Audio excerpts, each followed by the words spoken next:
Hey everyone, I hope you all are well and welcome back to my YouTube channel Trending IELTS.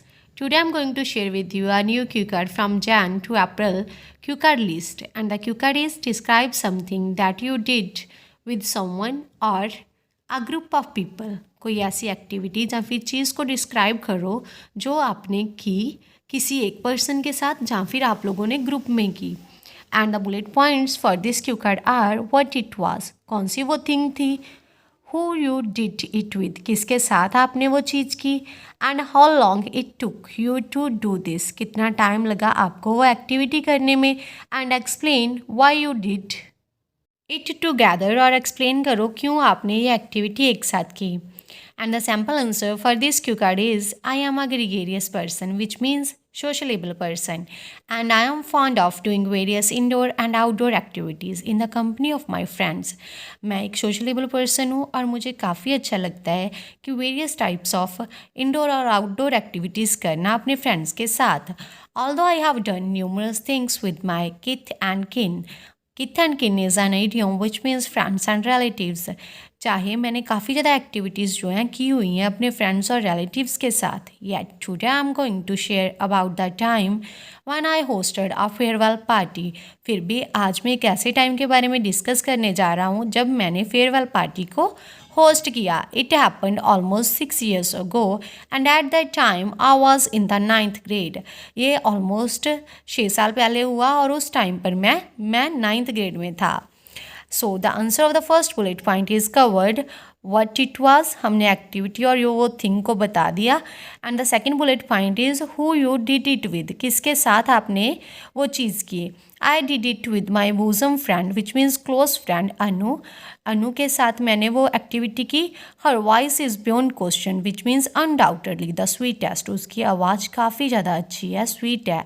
She is very close to my heart, वो काफ़ी ज़्यादा मेरे दिल के close है. And stands with me during thick and thin which means difficult situations के दौरान भी वो मेरा साथ देती है. And the third bullet point is how long it took you to do this, उस एक्टिविटी को करने के लिए आपको कितना ज़्यादा टाइम लगा. The party took place from 8 AM to 4 PM. इस टाइम के ड्यूरिंग वो पार्टी हुई. ड्यूरिंग दिस टाइम, इस टाइम के during we didn't leave the stage for a single moment. हम दोनों ने स्टेज को एक सिंगल मोमेंट के लिए भी नहीं छोड़ा. We also did the practice from 4 to 5 hours. हमने प्रैक्टिस भी की थी 4 to 5 hours के लिए. And the last one bullet point is explain why you did it together. Explain करो क्यों आपने ये एक्टिविटी एक साथ की. Moving further, one day before the farewell party my classmate Ankita, whose duty was to host the party, got injured due to an accident. एक दिन पहले फेयरवेल पार्टी से मेरी जो क्लासमेट थी अंकिता, जिसकी ड्यूटी थी होस्ट करना पार्टी को, उसको चोट लग गई एक एक्सीडेंट की वजह से. So my class teacher give this duty to me because she knew that I had glossophobia which means fear of public speaking. मेरे टीचर ने ये ड्यूटी मुझको दे दी क्योंकि उनको पता था कि मुझको पब्लिक में बोलने में डर लगता है. And she wanted this in order to overcome my fear. वो ऐसा करना चाहती थी क्योंकि वो चाहती थी कि इससे मैं जो है अपने डर को ख़त्म कर सकूं. Firstly I denied but my teacher refuse to accept anything. मैंने पहले मना किया मगर मैम ने मेरी बात को नहीं माना. And I was in a fix. In a fix is an idiom which means in a difficult situation. And I shared this with my friend Anu. मैं एक difficult situation में था, इसीलिए मैंने इस चीज़ को अपनी friend अनु के साथ डिस्कस किया. She knew about my weakness. That's why she went to the teacher and asked her to give us permission to do the anchoring together.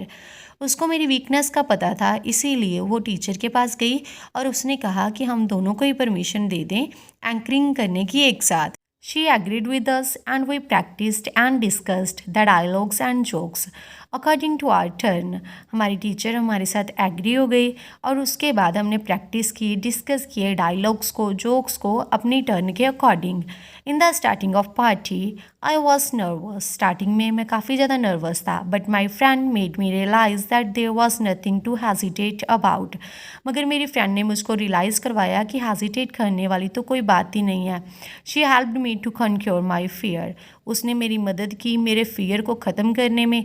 Due to her courage and company the whole function went well. उसकी हिम्मत और company की वजह से पूरा function अच्छा गया। After party everyone complimented both of us. Party के बाद हम दोनों को सभी ने कॉम्प्लीमेंट दिए। I felt over the moon. It is again an idiom which means extremely happy. मुझे काफ़ी ज़्यादा अच्छा लगा and it was just because of my friend. और ये सिर्फ मेरी फ्रेंड की वजह से हुआ। Now I don't feel frighten to speak in public. अब मुझे डर नहीं लगता पब्लिक में बोलते हुए।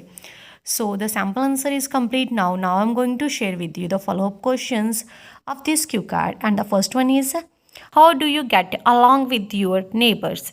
आप कैसे पेश आते हो अपने नेबर्स के साथ, या फिर कैसे आप फ्रेंडली रिलेशनशिप शो करते हो अपने नेबर्स के साथ? And the answer is, I share a good relationship with my neighbours. मैं काफ़ी अच्छा रिलेशनशिप शेयर करता हूँ अपने नेबर्स के साथ। They are very familiar to me. वो काफ़ी ज़्यादा फेमिलियर हैं मेरे साथ। And we usually do many things together such as celebrate the various events and festivals. हम काफ़ी ज़्यादा थिंग्स एक साथ करते हैं, जैसे कि सेलिब्रेट करते हैं डिफरेंट टाइप्स ऑफ इवेंट्स और festivals. We help each other in the time of need. ज़रूरत के टाइम पर हम एक दूसरे की मदद करते हैं। And I deem that means think that neighbours should be sportive. और मैं सोचता हूँ कि नेबर्स जो हैं वो स्पोर्टिव होने चाहिए। And the second one question is, how do neighbours help each other? Neighbours एक दूसरे की मदद कैसे करते हैं? And the answer is, in numerous ways neighbours can help each other. काफ़ी ज़्यादा तरीक़ों से नेबर्स एक दूसरे की मदद कर सकते हैं। They can do the carpooling. वो कारपूलिंग कर सकते हैं। If they need to go at the same place. अगर उनको ज़रूरत है सेम प्लेस पर जाने की। And can save money and environment. और सेव कर सकते हैं मनी को और इन्वायरमेंट को। They can share their problems with each other. वो एक दूसरे के साथ अपनी प्रॉब्लम्स शेयर कर सकते हैं। And neighbours are the first respondent when there is the time of emergency. पहले वो पर्सन होते हैं जो रिस्पॉन्ड करते हैं जब हमको ज़रूरत होती है एमरजेंसी में उनकी। Good neighbours can also work together to improve the society and community. अच्छे नेबर्स एक साथ काम कर सकते हैं इम्प्रूव करने के लिए सोसाइटी को और कम्युनिटी को।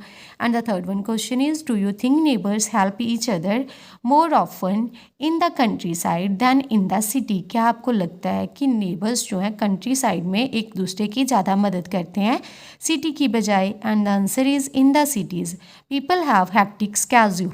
सिटीज़ में लोगों का हैक्टिक स्केड्यूल है। They usually don't have time to go and mingle with their neighbours. काफ़ी ज़्यादा बिजी होने की वजह से उनके पास टाइम नहीं होता जाने का और घुलने मिलने का अपने नेबर्स के साथ। Most of the time they spend to earn money. ज़्यादातर टाइम वो मनी स्पेंड करने में लगाते हैं due to inflation.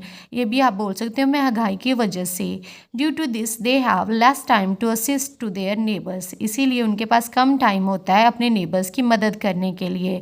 Whereas in rural areas, masses always have more opportunities to interact with their neighbors as compared to cities. इसके opposition में rural areas में लोगों के पास ज़्यादा अपॉर्चुनिटीज़ होती हैं इंटरेक्ट करने की अपने नेबर्स के साथ as compared to cities. Masses is the synonyms of the people. And the fourth one question is, how do children learn to cooperate? बच्चे कैसे सीखते हैं कॉपरेट करना? And the answer is, children can learn cooperation by sharing their things with others and helping others. बच्चे सीख सकते हैं corporation करना अपनी थिंग्स को शेयर करके दूसरों के साथ और हेल्प करके उनकी। They can also learn by playing outdoors and doing activities together.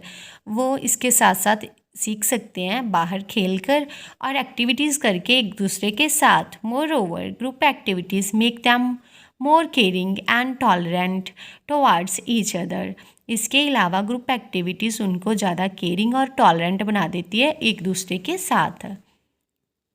And the fifth one question is, do you think parents should teach children how to cooperate with others and how? क्या आपको लगता है कि parents को सिखाना चाहिए बच्चों को कि कैसे कॉपरेट करना है? And the answer is yes. Parents are the first teachers of their children. Parents पहले टीचर होते हैं बच्चों के and they should teach them by setting an example for them. और उनको टीच करना चाहिए अपने बच्चों को उनके लिए एग्जाम्पल सेट करके। Apart from it, इसके अलावा cooperation is always needed. At each and every phase of human beings life, हर एक स्टेज पर ह्यूमन बींग की लाइफ पर कॉपरेशन की ज़रूरत पड़ती रहती है. So parents should try their best to inculcate this skill in their offsprings. Offsprings means children. So parents को कोशिश करते रहना चाहिए ये स्किल को प्रोड्यूस करने की, पैदा करने की अपने बच्चों के अंदर. And the sixth one question is, do you think it's important for children to learn about cooperation? क्या ये काफ़ी इंपॉर्टेंट है बच्चों के लिए सीखना कॉपरेशन के बारे में? And the answer is apparently yes, definitely yes. Cooperation is a thing that helps the children to know how to be the part of group and how to become a good citizen. Cooperation एक ऐसी चीज़ है जो मदद करती है बच्चों की ये सीखने में कि कैसे उन्होंने पार्ट बनना है ग्रुप का और कैसे उन्होंने एक अच्छा सिटीज़न बनना है. It can also lead them to become successful in their life. There is no need to apply the s after the lead. It can also lead, ये उनको lead कर सकता है them to become successful in their life, successful बनने के लिए life में. So it's the last question of this cue card. I hope you like my video, and if you like my video then like it, share it with others, and also subscribe my channel. Thank you.